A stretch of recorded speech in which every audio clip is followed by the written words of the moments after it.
Hello everyone, welcome back to my channel. I've just finished filming my first ever get ready with me video / makeup tutorial. So if you'd like to see how I achieved and created this look, please keep watching. Okay, that's just me saying hello and showing you my Skin Perfection Micellar Water by L'Oreal. I'm speeding this bit up, I'm nice and speedy to show you but not bore you of me cleansing my face. I don't really use anything serious for cleansing, but I won't use wipes because I really don't feel that they clean your skin properly. And next I'm showing you my Clinique All About Eyes. I do find this is good for depuffing, and I've used it for over 10 years and really enjoy it. So I've sped this up for you as well, it's nice and speedy. Okay, now I use any type of moisturiser really. It varies, I don't have any problems with my skin, so I just like to try different things, new things, just to see if I enjoy using them more. And this is just a simple, light, hydrating moisturiser, but at the minute I'm also using a Nivea one, and I will just alternate it. I do use richer ones at night, but this one works for me at the moment. And we'll go on to foundation, Max Factor Lasting Performance. I've also got a Match Perfection by Rimmel, both in the shade 100. The Rimmel's Ivory and the Max Factor is Fair. So I use one pump of the Rimmel and then a little dot of the Max Factor. I feel like these two mixed together give a really nice coverage. I did find that the shade for the Max Factor is slightly lighter than the Rimmel, which gave me the perfect shade overall. The Rimmel, with it being Match Perfection, does on my skin tend to go slightly darker after application, so this makes sure that it doesn't go too dark and make me look orangey in any way. Nice and speedy on this section as well, just buffing that in with my e.l.f. powder brush. Now moving on to my eyelid primer by e.l.f. I have used some Too Faced free sample Shadow Insurance, and I do find that the e.l.f. works just as well, and it's a lot cheaper, so we've gone with e.l.f. today. Just using my Sleek Compact as a mirror, which is actually an eyebrow kit, which we'll be using later on in the video. Okay, so giving the lips a good rub with a little towel there to take off any excess before I put on my lip balm. That's a Body Shop lip balm in the scent or flavour, whichever you prefer, of lemon. Pulling Funny Faces and my e.l.f. Maximum Coverage Concealer. Now this was amazing. I waited for this so long for it to come back into stock, and because I heard such good things about it, and it's brilliant. Really brilliant. Not massive full-on coverage, but medium to full coverage. And using my Flawless Concealer brush. This concealer brush, the bristles are a bit longer than I would like. As you can see there, they move around a lot. So you still need to use your finger after you've used the brush just to give yourself a flawless finish, but I do enjoy it.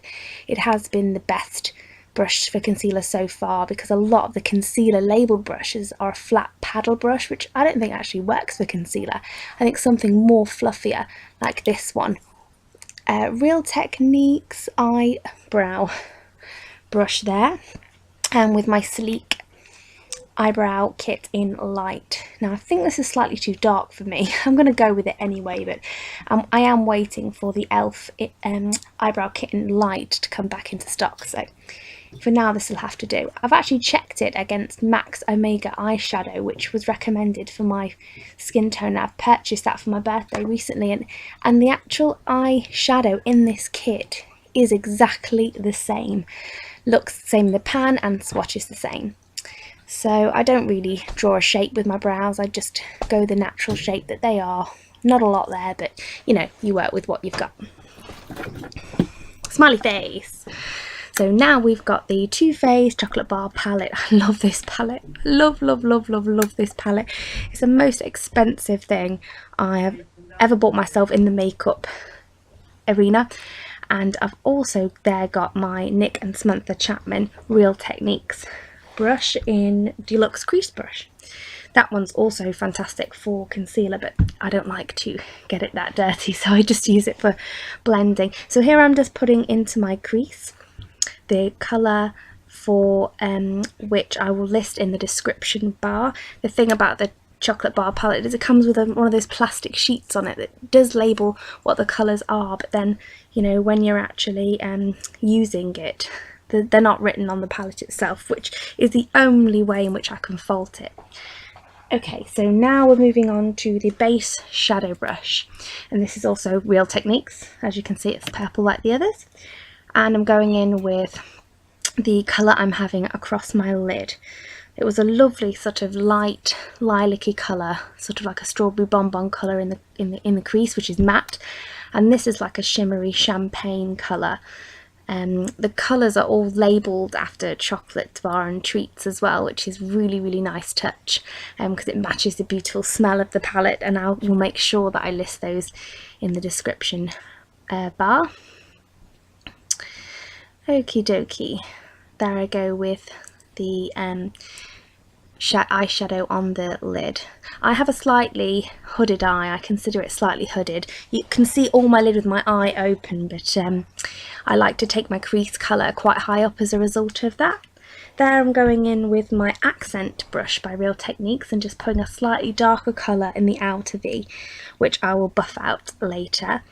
And I don't want it to be too dramatic because this is a daytime look. I'm just going to be taking my daughter to the park, so I'm just keeping it nice and natural and going back in with that same colour that I had on the lid and putting that underneath my eye. I try not to make the eyeshadow underneath my eye too heavy. I don't add eyeliner or mascara to the bottom.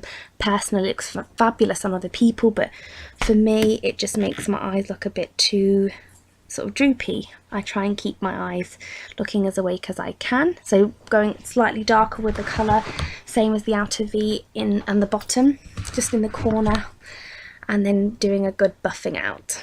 I keep being told that's the answer to flawless makeup, so I'm not an expert, I just do what I've been taught. Here we go, Scandal Waterproof Scandal Eyes by Rimmel. I've got the nude colour, which is fantastic for the waterline in the day, and I do wear that very often, more often than this bronze colour, but I went with bronze on the top, so I thought why not just go with bronze in the waterline. So I'm putting it in there now. I think because of the fact that I'm not gone too dark with the shadows, I can get away with this for a daytime look, and I'm just tight lining, but only in the corner because I can't tight line throughout the whole thing. It just doesn't work for me. It makes my eyes water. There's my e.l.f. smudge brush. Now this is a really inexpensive brush. You have to be careful of the white brushes, but that one works great. So my Rimmel Scandal Eyes mascara. I was doing my little curly eye thing. I don't curl my lashes because, as you can see, I'm a curly girl and they don't need any help. They need to be less curly if anything. So I'm just using the mascara, and I like to get the roots by turning the brush slightly as I go and then sort of flicking at the ends so I don't smudge any of the mascara on my eyelid. Bit of clean up here. Just tidying up any loose. There's not a lot of fallout with Too Faced. They are fantastic. The shadows are pigmented, creamy, buttery. And here we go in with the e.l.f. bronzer. So I got it in cool because, you know, I am very pale, and that one seemed to be the one that was the most matte, and I'm very happy with it. It's pretty much the first bronzer I've ever owned. And I thought it's about time I branched out with the bronzers, and I'm just not really contouring, but just putting it in places where I thought the sun would naturally hit me. And I forgot to show this product, but it looks very similar in packaging to the bronzer. It's just the e.l.f. blusher in Candid Coral. Not a dupe for NARS Orgasm, as people say, but it's a beautiful blusher nonetheless. So here we go, now rubbing off the lip balm. So getting my lips nice and ready for my new Revlon lip butter. So excited. I'm just peeling off the packaging here. I actually have 5 of these now, so I will do a review on them. And this is the one I liked the most in the shop, so I've been saving it, and it is Candy Apple, which is such a beautiful red colour. Of all the Revlon lip butters, if you can only buy one, get this one. It's just lovely. I've just had to use my finger to shear it out a bit because it is so pigmented, so unlike the others. And yeah, giving that a kiss because I love it. Second coat of mascara now. Always apply to day, night, whatever, weekend, weekday, work, not work. Do love the mascara.